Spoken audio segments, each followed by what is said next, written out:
Hello, chat. Hello. Hello. I'm taking my AirPods out. Give me a second. Hello. Hello, everybody. So, today I'm just going to talk through some like psychology question stuff. I need to get my psychology. So, but yeah, just gonna talk through some like psychology, the questions and stuff. I think I might start doing this like more often, like with vision streams. We'll just see how this one like kind of goes down. So let me fully open up Google Docs. There we go. Okay, let me get my psychology.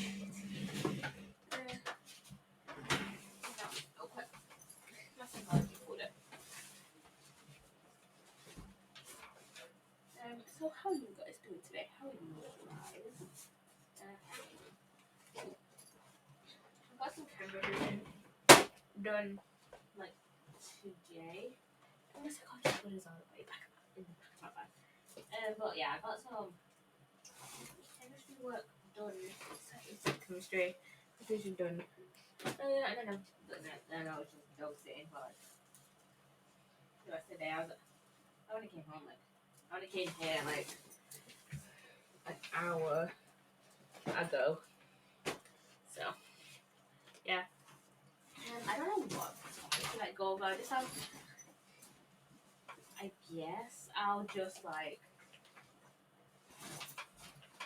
I guess I'll just talk through. Let me see which ones I've got. Okay, so I've got like conformity and I've got like social influence stuff. And I've just mainly got attachment. So I think maybe I'll do.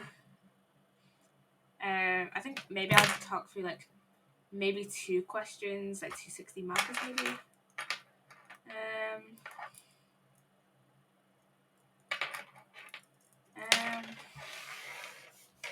Okay, so outlining. I'm gonna go.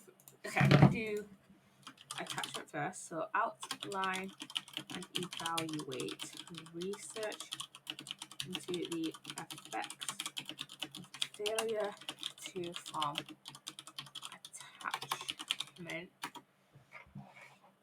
So this will include like right off the top of my head. This will include I can think of. This will include stuff about like the critical areas, right? I was gonna do comparisons actually, comparisons with approaches but I just couldn't be bothered. So I might do either comparisons or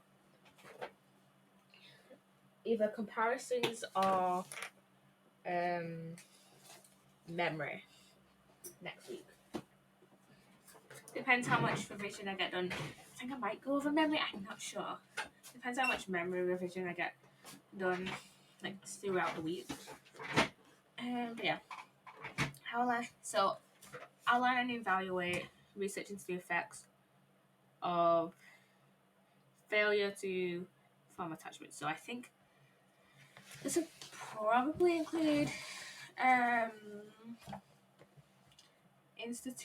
stuff about institutionalization and like cognitive delay and stuff.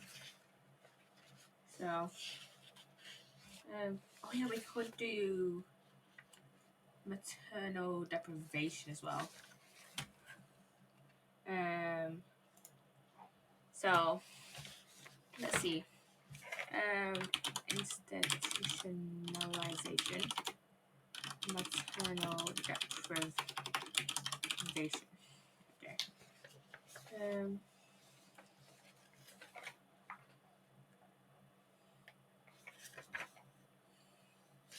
I don't know if I can show you this because these are like college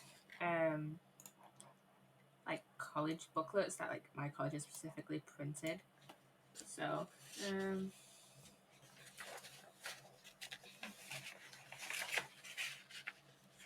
so we could talk about like Bowlby's 44 thief study, which is part of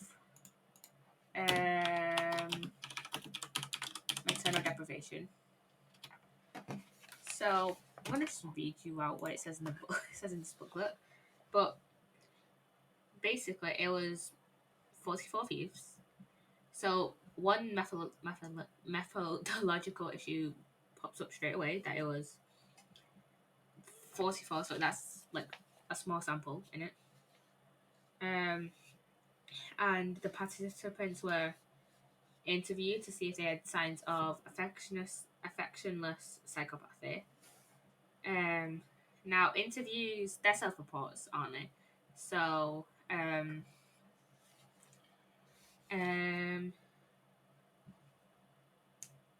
so since it was like at kind of, so since it's included in maternal deprivation, the like 44 thieves were asked about like their childhood and stuff. It's based on retrospective, whatever it's called, retrospective data, which may not be entirely accurate due to I'm just gonna, we'll do 44 thieves, so 44 thieves.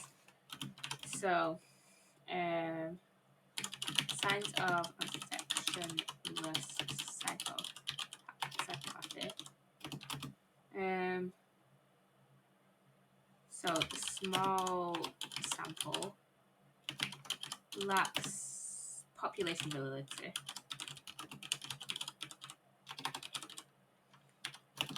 Because it's like, well, they don't have like, it's not going to represent everyone in the like target population, just because of how like small the sample is, and just like it's not going to represent the whole like every proportion of every like group, or like every thief, or like it's not going to represent everyone who's going to be maternally deprived. I don't know how to word it properly. I just always say like, oh, it has a small sample, so therefore it lacks population validity due to like not being able to not being. Usually, I just say like, oh, there's fourth. Oh, it's a. Let me reword that. I just usually say it's a small sample, so it's unrepresentative of the target population, which means it lacks population validity. Or I usually just say like, oh, it lacks generalizability to the target population, so therefore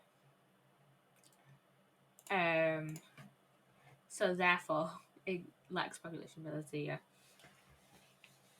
Population validity is like a type of external validity, and it's like when you can't generalize to the whole population. And it was an interview, so it's a self-report based on retrospective. What is it?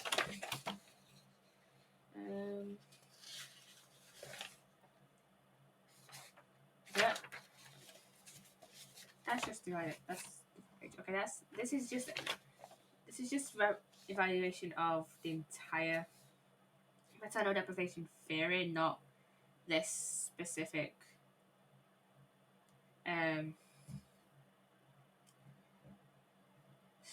study. So we'll just call it retrospective. I don't think it's called retrospective, but basically it's based on like memories of the 44 thieves, which may not be accurate. They may have been distorted. So let's put that. So memories may have been may have been distorted. What else did I say? Memories um, may have misremembered certain aspects. May have, yeah, certain aspects, which really limits an interview. But with an interview, on the other hand, you can gain like a lot. It depends on the type of interview. It doesn't really. I don't think it says here what type of interview it is, but it depends on the interview and the type of question and the type of questions you have. So, for example, if you only have closed questions, you may only gain like quantitative data, which can be analyzed and more easily like the significance can be more easily tested through a stats test, but um but then again you won't be able to have like that deeper analysis of answers, and you won't have like more specific like stuff, like more specific like and more, you won't have that detail. You have a lack of detail with closed questions, but with open questions you tend to gain a lot more qualitative data. So that can be more like deeply analyzed, and that can be converted to quantitative data, if like operationalized enough. But qualitative on itself cannot be easily like the significance cannot be easily tested through a stats test. You'll have to convert it to quantitative data first to be able to test the significance, if that makes any sense whatsoever, you know. So it depends. But yeah, we've got two. Um, we have two negatives. We have two like cons of the study, and that's where evaluate comes in. So outline, you just basically like talking about like what happens during the study and the results of it. Basically, so you would say, oh, 44 thieves were interviewed for signs of affectionless psychopathy. Families were also interviewed, and then it was compared against a control group, which increases the internal validity. And then you would just say the results. So 14 out of 44 thieves were affectionless psychopaths, and 17 out of 44 had maternal separation. Out of the 14 that were affectionless psychopaths, um, 12 had experienced prolonged separation, compared to the control group, who had 2 out of 44 who had like maternal separation, but zero were, but like none were classed as affectionless psychopaths. So um um so let's see. In There we go. Interview families. Um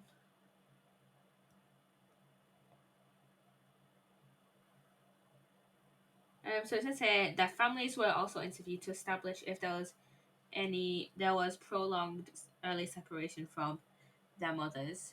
So if there was any prolonged separation from the mothers. And fun fact as well, we also use this study in um in forensics as well. In the psychodynamic explanation of offending. Fun fact, I think I talked about this when we did like our explanations of offending PowerPoints. But I remember I did both of the slides for the AO1. So I did it on the like maternal deprivation and whatever the other one was. I cannot remember at this moment. I might do a forensics like stream at this some point. And I remember, so I had a question. I had a question. So I did like the first slide, and then another person in my group did the maternal deprivation slide. So um I had a question on both. I had two questions, one on each slide. I asked the question, blah blah blah, and then just talked through the other one. Um, I did. It was to do with it was the super ego. It was like the damaged super ego. I kind of remember what the specific explanation that I talked through was, but I remember it was to do with the, like an underdeveloped, overdeveloped, or like just like at started or whatever it's called, super ego. And this person in my group, um, like just basically talked, just basically read everything off the slide, like instead of doing asking the question and he didn't even do the 44th talk through this 44th Eve study, but that's probably my bad. Like I didn't like show him the slide beforehand and how I kind of wanted it to be structured. So that's probably. Anyways, what's the point of this? I don't know. Okay, so let's get back to this question. So I don't know how many. I didn't write down the marks for this, but I feel like it would be either an 8 marker or a 16 marker. So for an 8 marker, you could probably get away with doing one study if you put enough detail in it. So for if you're doing an 8 marker and you're doing one study, I would recommend doing the AO1 and then doing maybe at least I would say do at least 3 evaluation points, probably 4. So two like pros of the research and two cons. If you can't think of like two pros and two cons, then probably do like you could probably do like 3 cons and a pro or whatever. Evaluation tends to be very similar across, and if you can't think of if you can't think of research specific um evaluation, um then you could think of just like random evaluation points, because some evaluation points tend to be the same across studies. Like for example, could talk about, oh, it's a self-report. I literally have it here. I literally have evaluation points in the last box on this page, and I didn't realize. So yeah, I talked about false memories, but I didn't say if it was it's called retrospective or not. Oh, but some evaluation points, a lot of evaluation points tend to be the same across research. So if you can't think of anything research specific, so for example, for this study, um, one of the evaluation points is that they could be like wrongly accused. So that's a negative because um,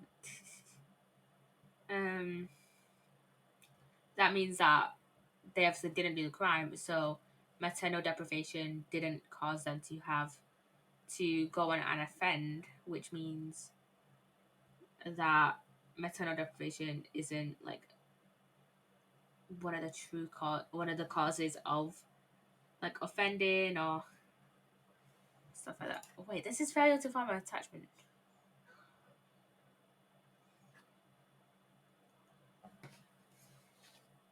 This is about affectionate psychopath. What? Why am I doing this? Why am I doing Five of Thieves?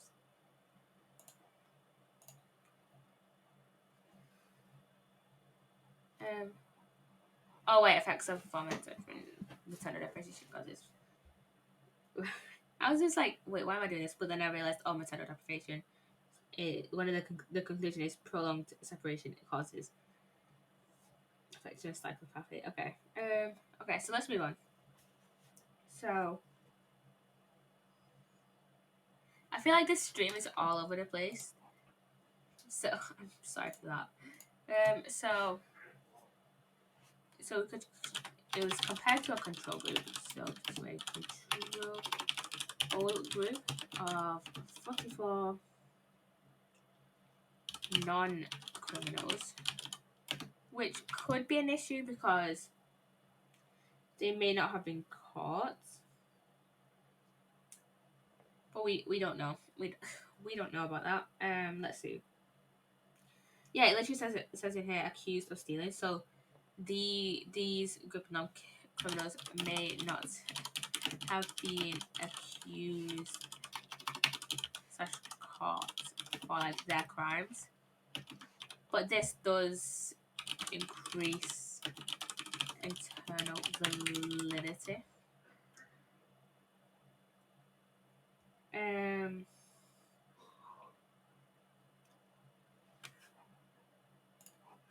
Because I might only get one question today, or maybe this question and then maybe a marker. It depends. Yeah, this does depend. Okay, so this increases internal validity because I don't even know I'm doing this. Wait, let me see. Did I write it down? No. Okay. I kind of know it, but I want to get like a more clear answer. Why having control increases internal psychology? Yeah, so greater control over extraneous variables, and like greater confidence that a cause and effect could be cause and effect relationship can be established. So increases internal validity. It shows like a greater. It shows a like high control over extraneous variables. It shows that, and it shows that like maternal deprivation actually causes offending because only 2 had maternal separation as infants in the control group, compared to the 17 and 0 in the control were categorized as affectionate psychopaths, compared to 14 in the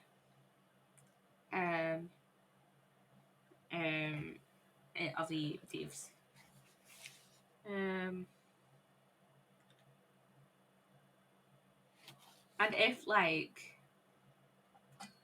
if maternal deprivation like didn't cause offending, then there would be a much smaller difference between the control group who were affectionate psychopaths and were and had maternal deprivation. But let me rephrase that. Then there would be a smaller difference between the control group and there'll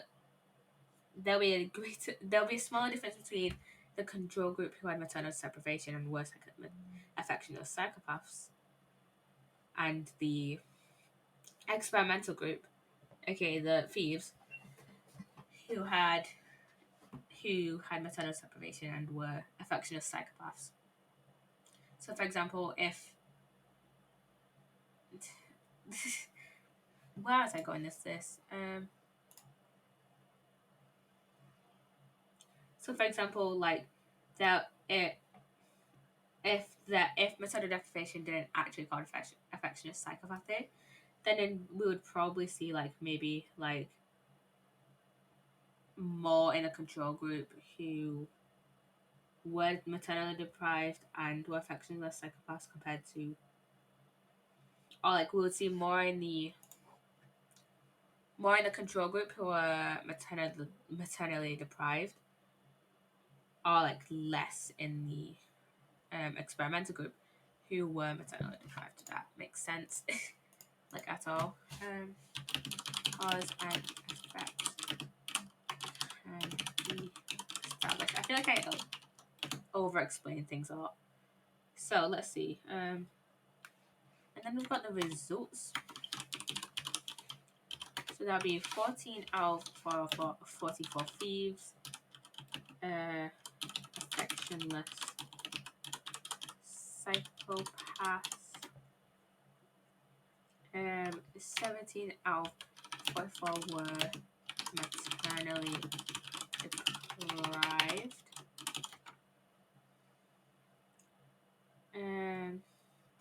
And of the 14, also I forgot to mention this, but of the 14 that were affectional psychopaths, 12 had experienced 12 out of 14 had experienced prolonged separation during the first 2 years of their life, which is the critical period. Bowlby proposed that I never know how to say his name. Bowlby proposed that the first like 2.5 years, 3 years were the critical period for forming an attachment, and that's the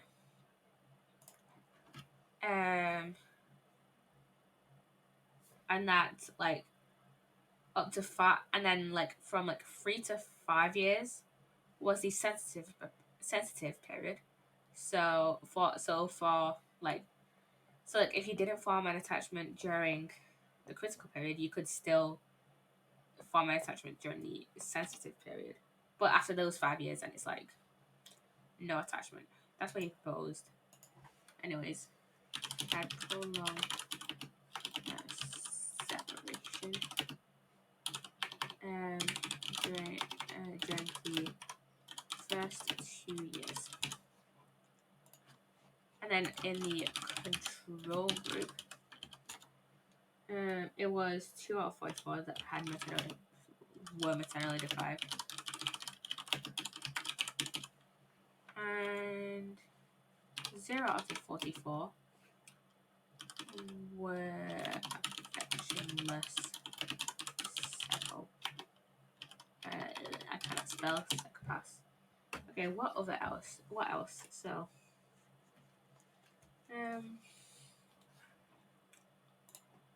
So let's actually can we make a table in table? Yes. So let's look up let's just see pros and cons. Let's just clearly compare the pros and the cons of this research. So it's a small sample, so it lacks population validity. It's a self-report, which is based on retroactive or retrospective? Retrospective data. So memories could have been distorted, which affects the results. Describing. Shall be a second.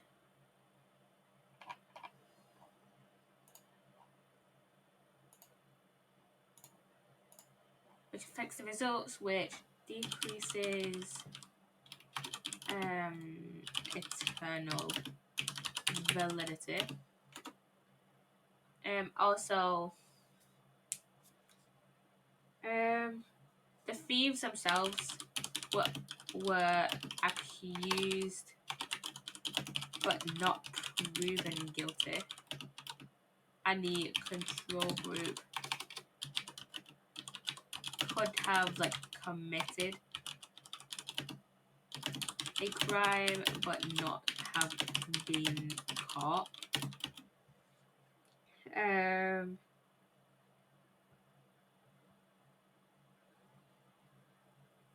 Which makes it harder to standardize.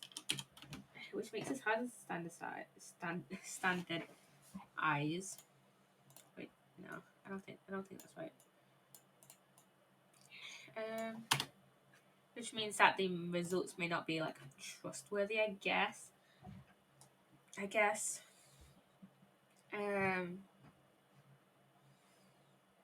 do I word this? So thieves were accused but not proven guilty. And the control group could have been committed a crime but not been caught, which limits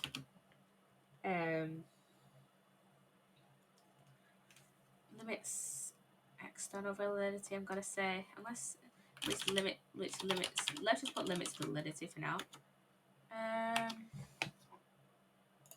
Okay, the pros. Having a control group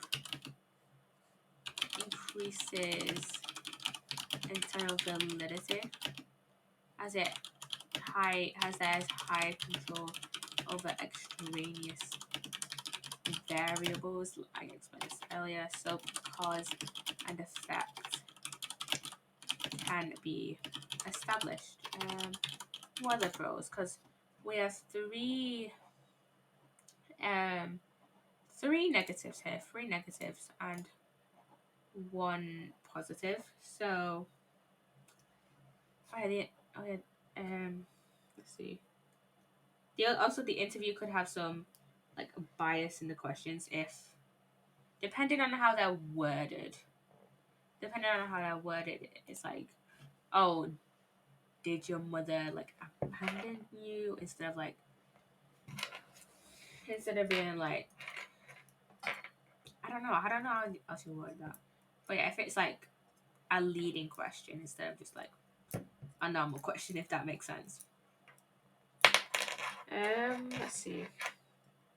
I don't think there's a lot of pros to this study that I can think of. Unless you want to go down the pros of interviews, but again, we don't know what type of interview it is. If it's structured, unstructured, if it's we don't know if it's closed questions or open questions. So which could be another con, because then it's like, oh, this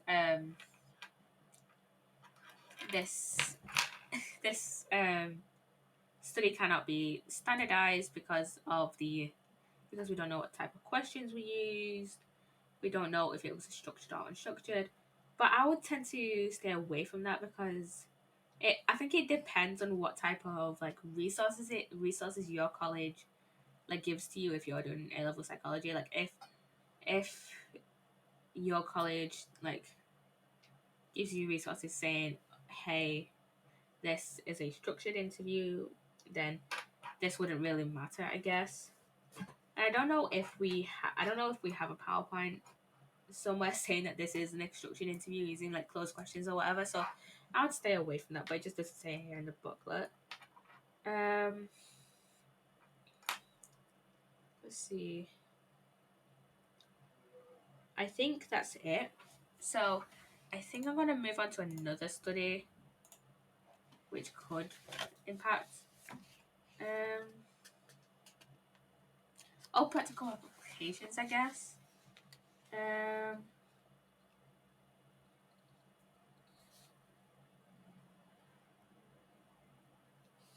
I guess so one of the evaluation points of the maternal deprivation theory as a whole, which we could apply to this study here. I think I'll probably only get one question done here, but it's fine. It's that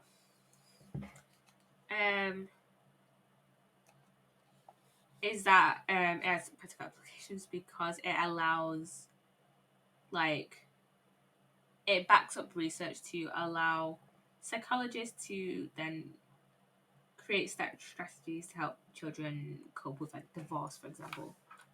And it says here, some American states have a legal requirement for divorcing parents to attend an education program that teaches them to understand and avoid difficulties associated with um, disrupted disrupted attachments, so that they can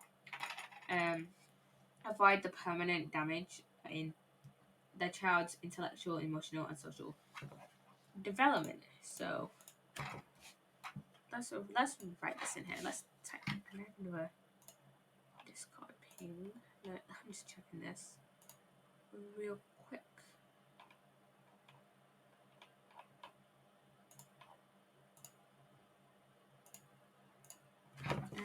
Practical. Again, this is you can apply this to any, like if you got an outline and evaluate Bowlby's maternal deprivation hypothesis or like theory or whatever.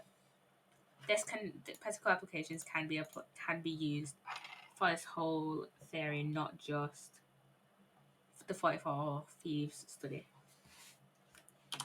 Allows for psychologists to develop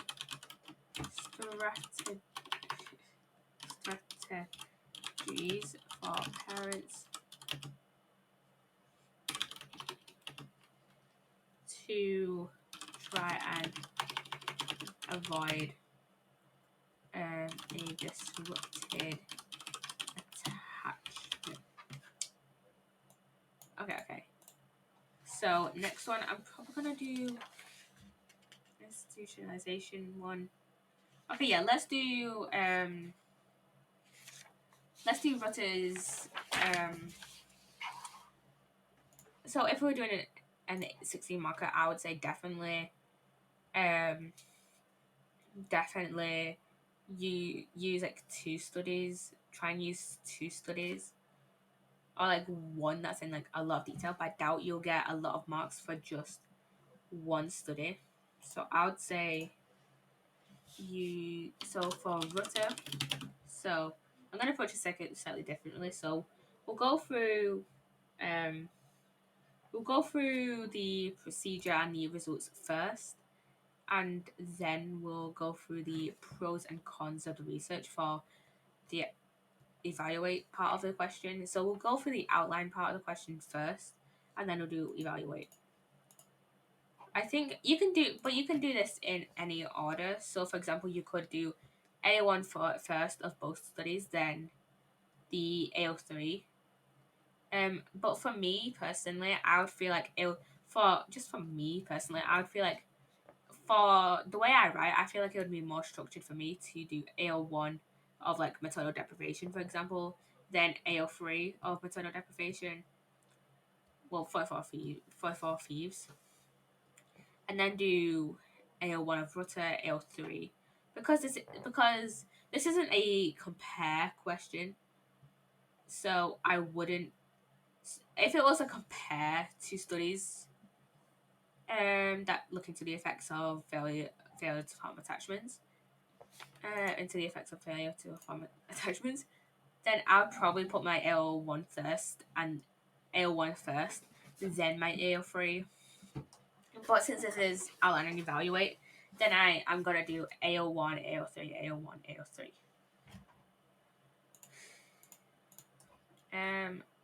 Rutter, so it was 165 Romanian infants. So you can see here that I would say it's culture bound because it doesn't use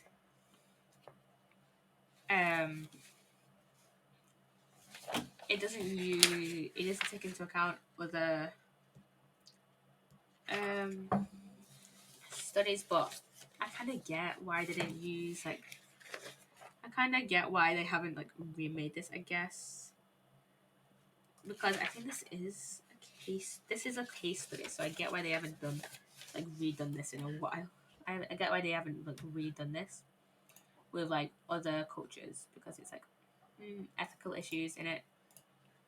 So 165 Romanian infants who had a little contact with adults in like the first few weeks of their lives.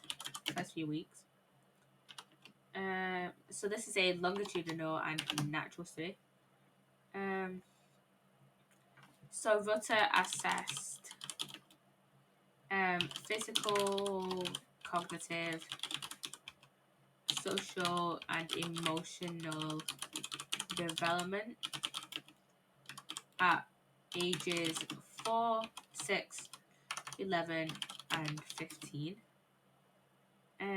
There's also a control group of 52 English children.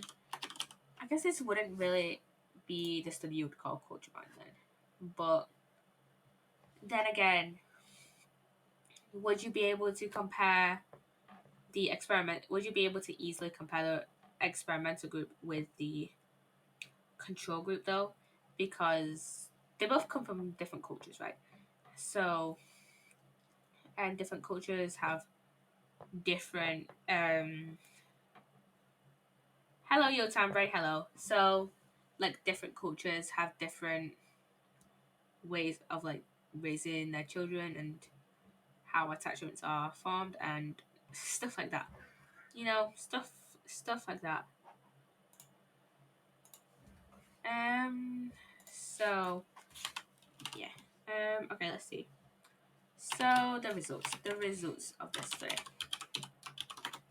So but we'll do the results later. I've still got a little bit of the procedures to go. So 50. You don't know. Yeah, we'll do the results now. So the 58 children that were adopted for 6 months had a quote unquote normal development. Right. So they had. So let me. Normal development. I don't know if you would. I don't know if you could put like normal development in your exam or not.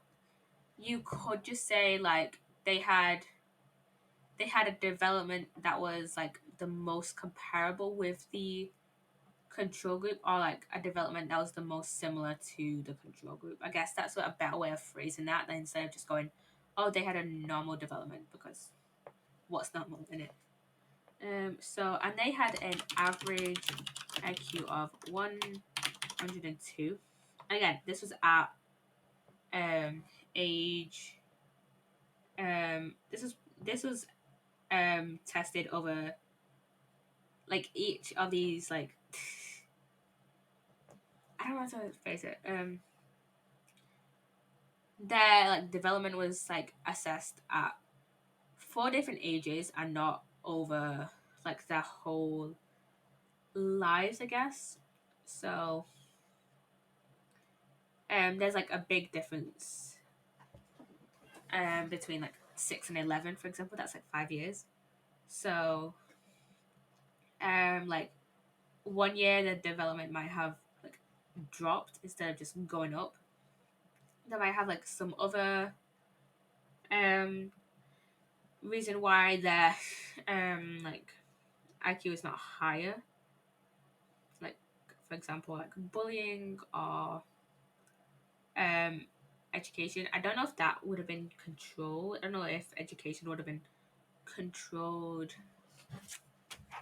or not. I do not know. I just realized your timer said pizza instead of hello. What does that mean? Edge? No, I know. Your timer says Spanish. What does that mean, your timer, if he's still here?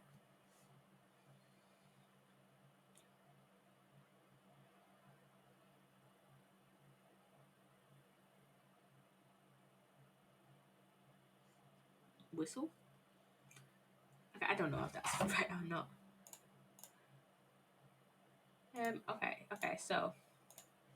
Okay, next were the 59 children that were adopted after 6 months.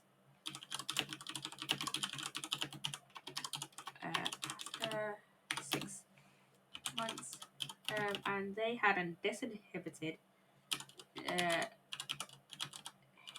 attachment, which just means that like disinhibited attachment just basically means that they have like the same level of like friendliness to strangers that they would have with like the main caregivers. So they would like if they're like if they're quite a huggy child, they would go and hug strangers with the same level of affection that they would with like their usual caregivers. So they had a disinhibited attachment. And they had an average IQ of 77. And then 48 and then the 48 children that were adopted after 2 years also had a disinhibited attachment. And have an average IQ of these are the ones that had an average IQ of 77. The 59 children that were adopted after 6 months had an average IQ of 86. And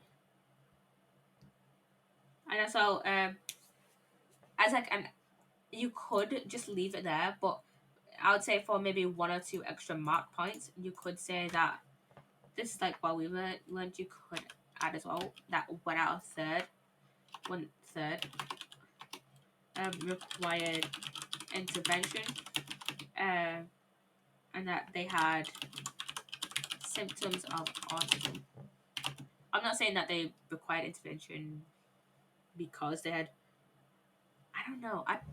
This is literally just what is in my booklet. I'm not saying if you have symptoms of autism that you need like some sort of like big intervention. I'm just literally just copying what's. I'm just literally telling you what's in my booklet.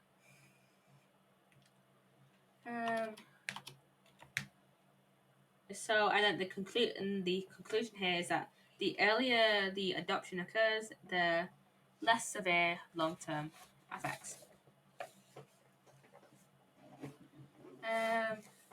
So we've got like a few more like basic some points. So for the 58 children that were adopted before 6 months, they had like caught up with like children with like they had caught up with the control with like the control group, I'm guessing, by the time they were old. They're like cognitive development. So basically the children, all the whole 165 infants had a cognitive delay, but the 58 children who were adopted before 6 months old had managed to be able to catch up cognitively with like children of the same age who weren't brought up in an institution, like an orphanage or whatever. This basically like infers like that damage to like intellectual damage to the intellectual and cognitive development can be repaired during like early on in the critical period. So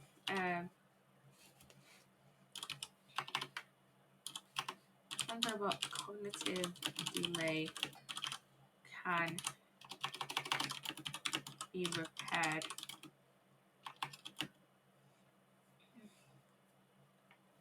if adoption takes place during slash early on in the critical period.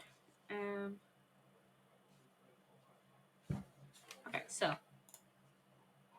let's find another table. pros and the cons of this research. So let's see. Um, so long-term effects are not clear. I did say that this was a longitudinal study, but it only went up to 15 years. It only occurred over the first 15 years of like the infants' lives. So, like their adulthood and like later teens, so like 16 to 19, were not explored. So the whole like all of their long-term effects had not been studied. And like this is a big issue because um um your brain doesn't fully develop until you're like 25ish. So the full long-term effects of cognitive and intellectual delay are not studied. So let's put that more concisely. So later teens slash adulthood is not explored.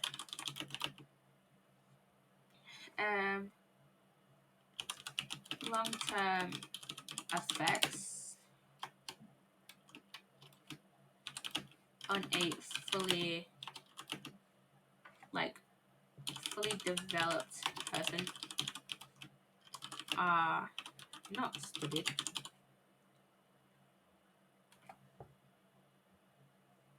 And that they did show some long-term effects because they're in like their mid-teens, but they were not like fully explored.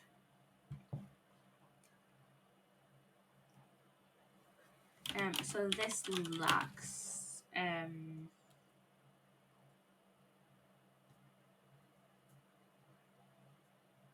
I want to say lacks external validity. I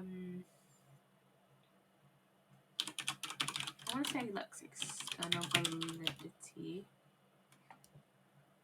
because then we can't like fully apply those. We can't like fully say like, oh, these are the whole long-term effects when we don't even know the full long-term effects, you know.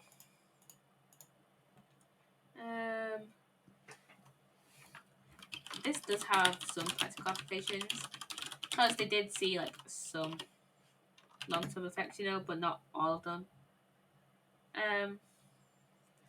This did improve understanding of the effects of institutionalization. Let's spell it because it showed some of the long-term effects, not all of them, but some of them.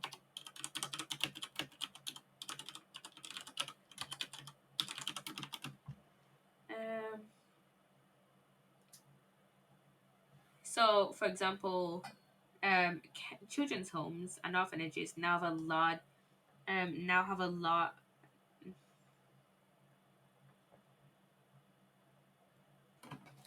Wait. So it says here, children's homes now avoid having large numbers of caregivers for each child, and instead, for each child, not for like just like in the home in general. So avoid having a large amount of caregivers for each child in children's homes slash orphanages. 1 or 2 for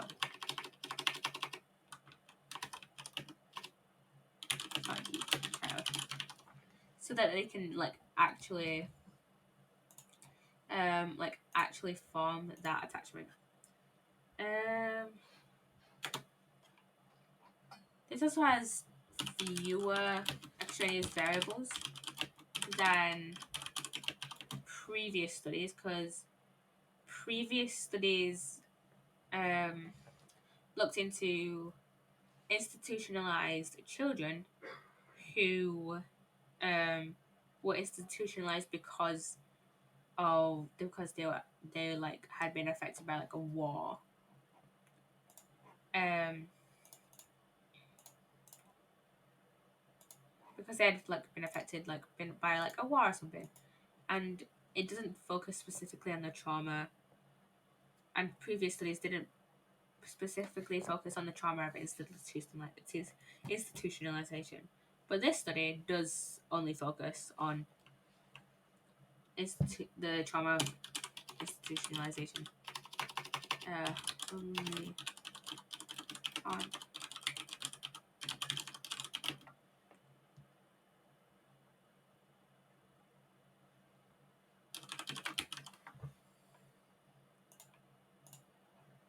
Okay, so, and then the next con, um, the Romanian orphanages had really like poor care. Um, so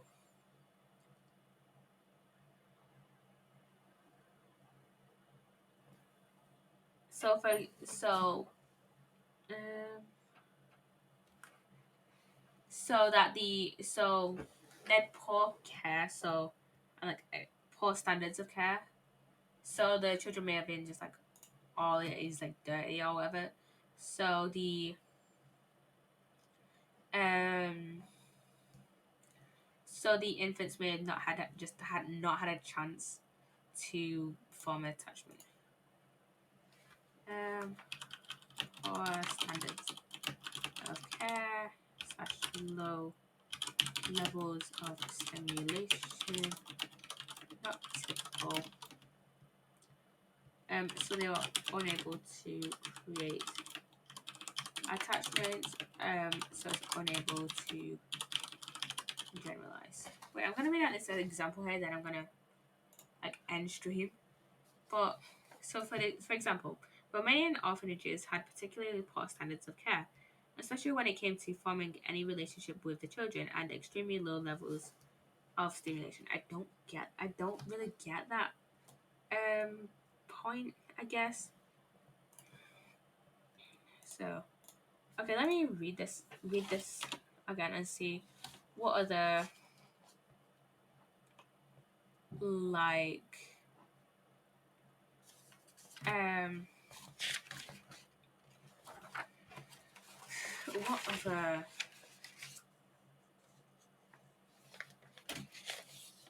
things they could have had. So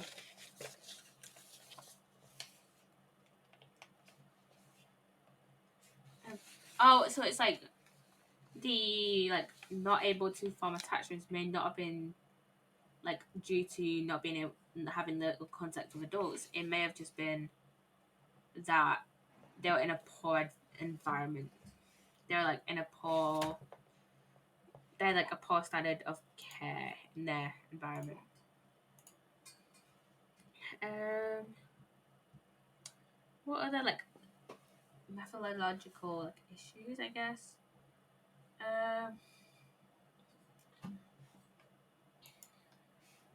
happened over a long like these are stuff you could mention for like maybe 1 mark point. So happened over a long time. So this is quite a longitudinal study.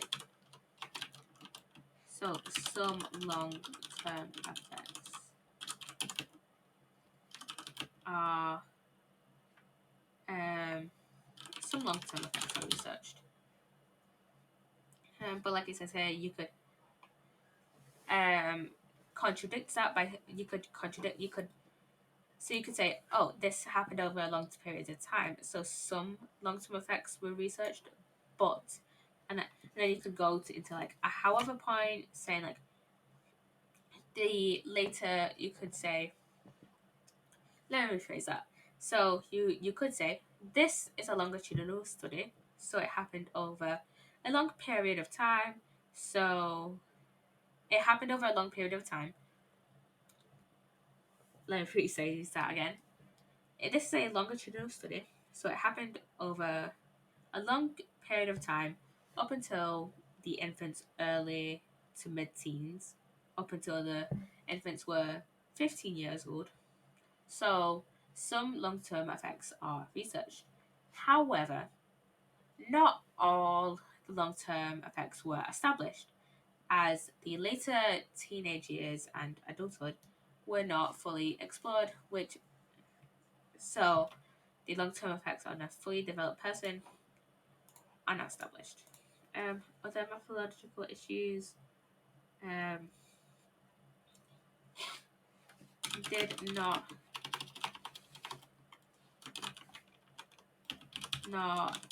establish development at all ages. Um, um,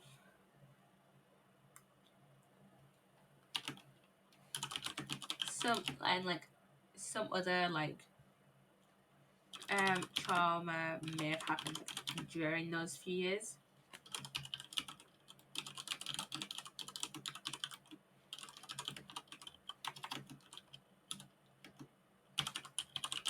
However, is however this this study does it's about the critical periods, so I don't know if you would bring in this point or not, but whatever.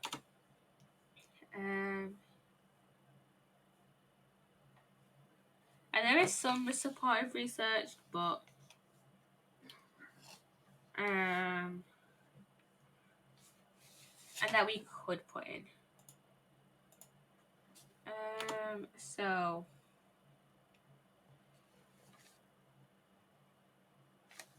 So I'm not gonna write this, and I'm just gonna read these out to you.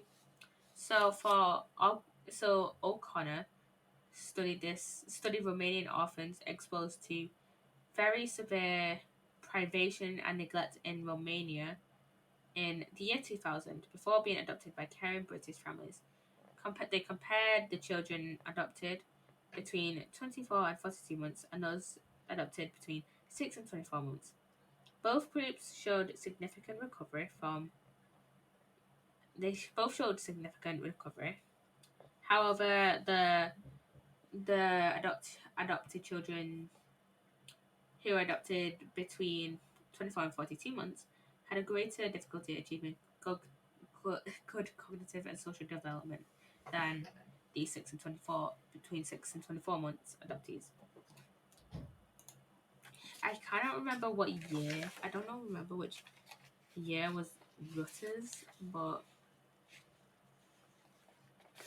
but yeah. You, I mean, for Rutter's, you could say, "Oh, we don't know what year it took place in." I don't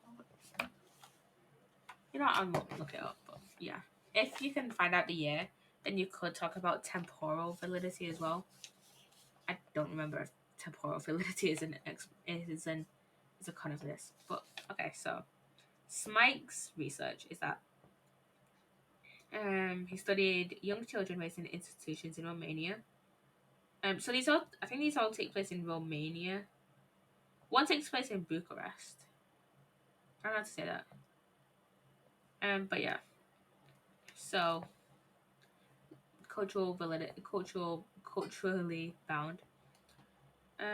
So Smike compared the institutionalized children to children of the same age raised at home by their parents, and those raised in institutionalized care showed severe cognitive delays, poor physical growth, and much inferior social competence. And then Zena studied 95 institutionalized children who were in foster care compared to a control group of 50 community raised children. Hello, the dance of Dionysus. Welcome on in, welcome in. Where was I? So in Zena's study, they were all between 12 and 31 months of age in Romania. So these are all in. So all these studies take place in Romania. The attachment was assessed using ratings of attachment behavior, including strange situation and ratings of caregiver descriptions in a structured interview. What is this about? I'm just like talking about studies related to this question here. Outline and evaluate research into the effects of failure to form attachment. So this is about the attachment topic. I'm talking about the Romanian orphan studies, and earlier I talked about the 44 Thieves study in relation to maternal deprivation. Basically, this is about attachment, the attachment topic. Yeah.